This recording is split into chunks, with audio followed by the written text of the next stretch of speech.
Hey, welcome to the Unrestricted Airspace podcast. My name is Nick Sanderson. I'm your host. I'm the face of the Unrestricted Airspace outfit. I'm a pilot. I'm a veteran. I own some aviation business interests. And about 3, 4 months ago here, I started posting on LinkedIn about issues that I saw within the industry. And man, am I surprised. We have over 500,000 views, knocking on 600,000 this week. Tons of comments talking about some important things. I don't work for any big companies. I don't have any special interest in the aviation community. Just a pilot, and thought it was important to talk about what's going on in the system.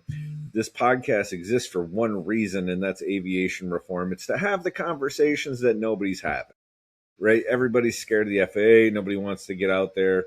We're not trying to get into the privatization argument. We're not anti-safety. Common sense, practical reform, and that's all we're asking for here. And build the conversation around it, right? The only way that any change is going to happen in this industry is if we get Congress involved, right? The bureaucrats at the FAA and in DC are really here to do one thing, and that's protect their GS scale jobs. So, I'm here. I'm saying, hey, let's talk about it. Let's get it out in the open, right? The best disinfectant is always sunlight. So, I'm going to just kind of go over a brief overview of my thoughts, my positions, right? This is just my way of thinking. And hey, my way of thinking is always evolving. So, if somebody changed my mind, they change my mind. Biggest thing, right, that I've got a problem with, and I think by far has been the most popular topic when we talk about reform, is the FAA medical process. For the uninitiated, the non-pilots out there, or those that are just getting into it. Um, so typically, right, if you got a first class medical, you got to get one every year or 6 months, depending on which side of 40 you're on. For those of us that are on the later side, it's a couple times a year. Um, I think when, like many things, when the FAA started doing this, it was with the best of intentions, but it's turned into a monster. Um, so you go to your AME, which is a doctor that is authorized by the FAA to issue medical certificates. You go in there, you talk to them, you get a quick physical. Should be an in and out thing, but it has devolved into this monster where you're turning charts over. You're having to give the FAA all of your private medical data to be reviewed by some bureaucrat in DC if some little tiny box at your AME triggers what's called a deferral or a special issuance medical. And that's just crazy, man. Like these doctors in Oak City and DC have never met you. I don't even know if it's legal for them to look at, to, I guess, practice medicine on you is essentially what they're doing. Um, so, I like to talk about that. I think that in my hard position on this is your doctor is more than qualified to issue you a medical certificate, right? The FAA can have their list of hard conditions. Hey, if you got this, we probably don't want you to fly. But other than that, man, what's the point of a medical? The point of a medical is to make sure you're relatively likely not to become incapacitated medically while you're flying. Real easy, right? You're either healthy or you're not. You got controlled conditions or you don't. What's happening now is pilots just aren't even going to the doctor, or they know they've got stuff wrong with them and they're not getting it treated because they're scared to lose their livelihood because some guy at a desk that couldn't get a job at a real hospital is going to say that they're unfit to fly. Anyway, so I'll leave that for another debate. I really want to get people on here that want to talk about these issues. We can have the conversations about them. And eventually, I want to take this thing to DC. All my stuff you can also find online at unrestrictedairspace.com. If you want to help fund the efforts here, always watch, like, subscribe to the podcast and everything. You can always contribute monetarily at Unrestricted Airspace if you're able. Helps us get to DC, helps us take the fight to them. Anyway, so the second topic that I am extremely passionate about is the path to ATP. So again, for the non-pilots out there, you go to flight school, you do your private, your instrument, your commercial, your multi. You get done. You got about 250 hours. From there, the question becomes, hey, how do I get from 250 hours that I graduate school with to the 1,500 hours that I need to work for the airline? Well, that's $1 million question. Now, and I don't want to go into a big history lesson, but there was an incident called the Colgan Air crash. Congress reacted. They changed it from being able to go to flight school, go to work, to you need all these hours. It was intended to be a safety fix, was its original intent. Back when this is implemented, though, man, we're still flying checks. We're doing aerial survey. We're doing ag spraying. We're flying, film. But largely that stuff is dried up. So, and there were a lot more piston twin aircraft flying back then. Insurance and the markets have pushed everything to turbine and turboprop. So jets and turboprops. So a lot of these jobs have dried up. So what's happening now is we've essentially got a single pathway to get to your 1,500 hours, and that's being a flight instructor. Well, everybody's not meant to teach.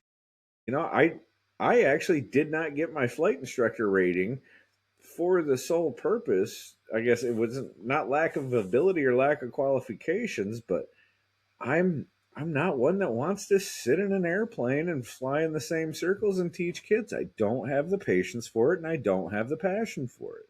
I love flying, but sitting there teaching some 17, 18-year-old kid how to fly just doesn't appeal to me. So instead of becoming part of the problem, I took another path.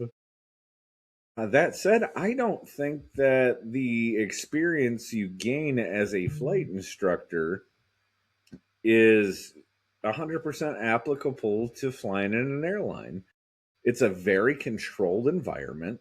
You're told when to fly, when not to fly. You got, school mandated minimums in most cases. And you're essentially flying the same couple of flight hours in circles in the same airspace until you hit that button, or you hit that, check that hour box, and then you go to the airline, you hop in a simulator, and boom, you're right seat at a regional. That's been the traditional pathway the last, I don't know, 15, 20 years now. And I don't think it makes anything safer. It's a control mechanism to keep flight instructors at the flight schools. But outside of that, I just don't see the purpose. Other countries, they go right from flight school. Most of them send their pilots here. They go to flight school here. They go home, and then they're in a structured first officer setting, learning how to fly the line. So I think we've really got to look at how we are training and how we're getting guys onto the line. So I'm happy to go way down the rabbit hole in that. That's obviously one I'm very passionate about.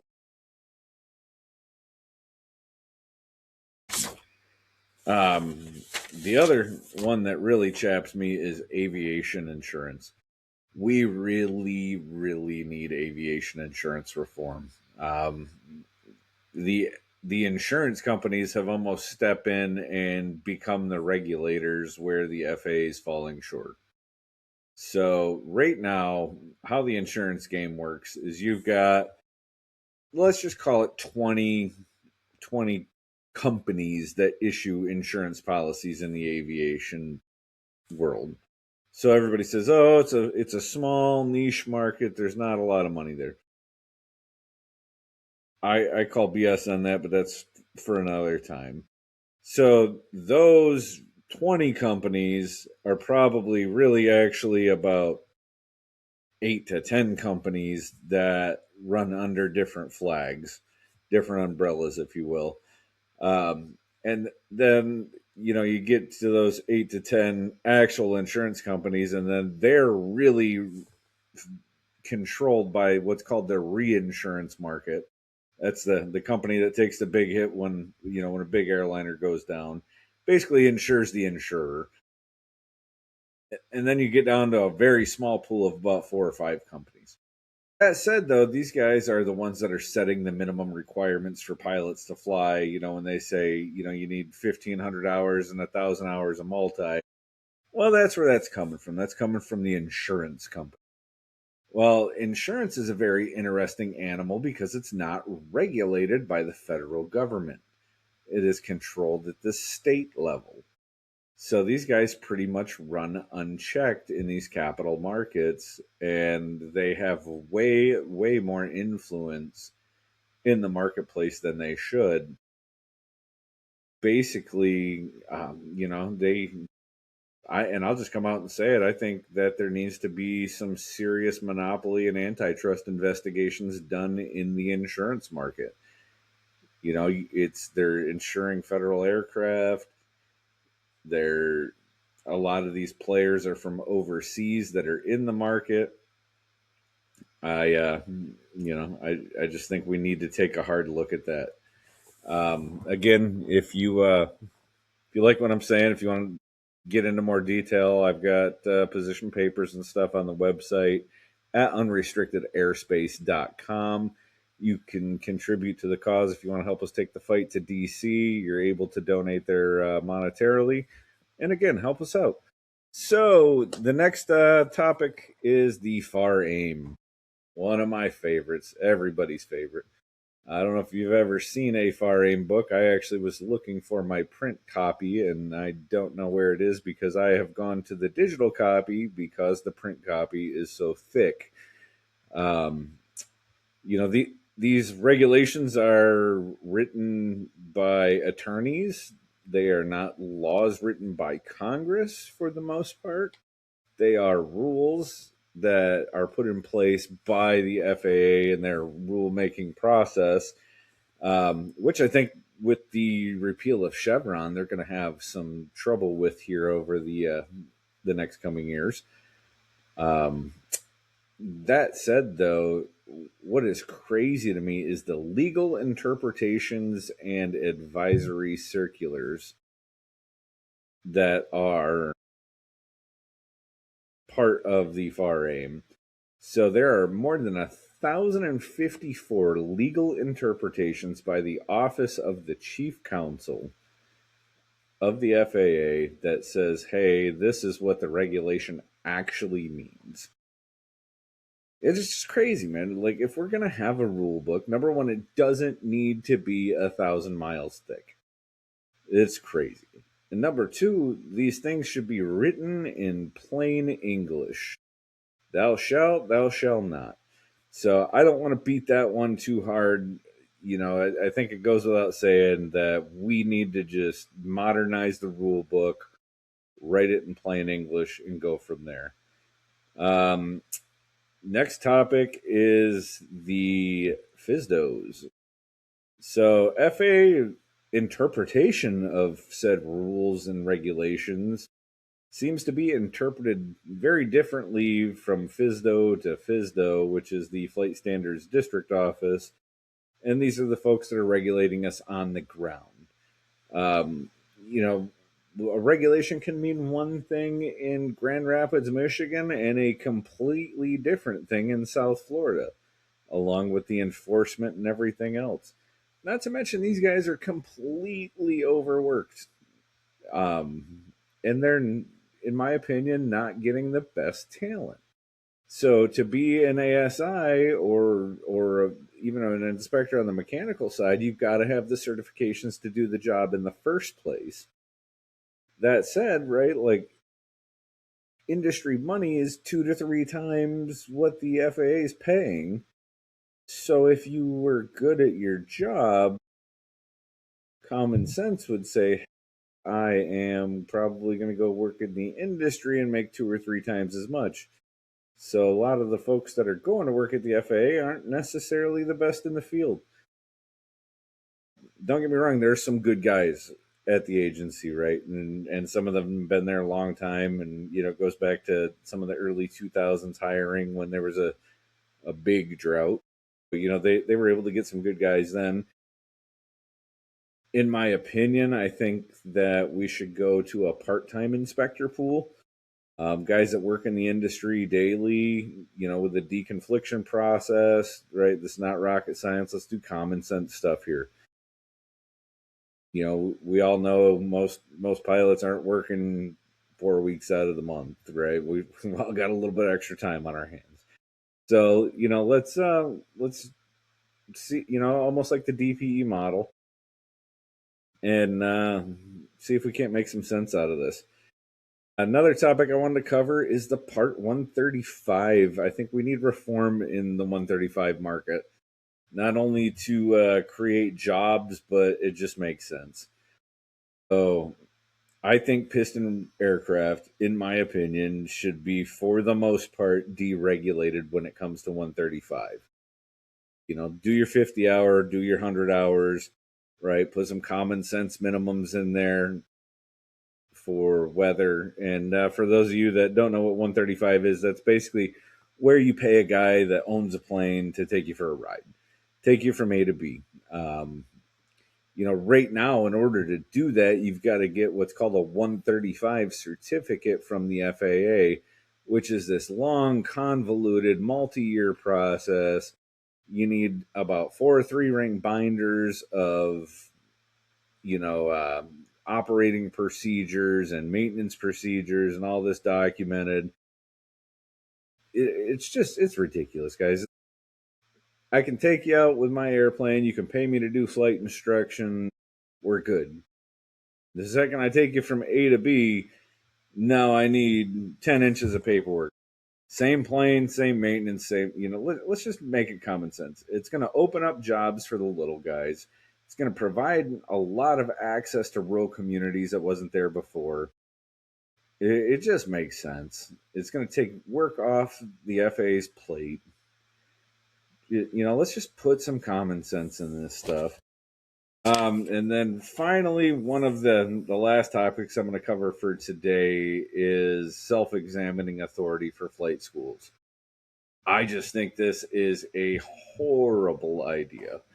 I know the DPE system is not perfect and it's stretched thin right now, but let's use some common sense here. The same guy that's cashing the check to train the student, doing the training, and then is the one that's supposed to certify them to become a pilot. There's just too much room for conflicts of interest here.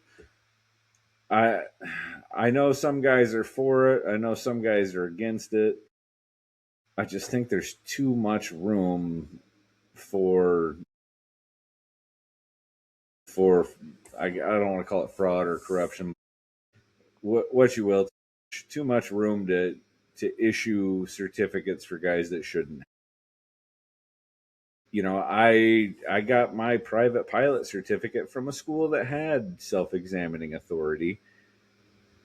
And I think they used it properly.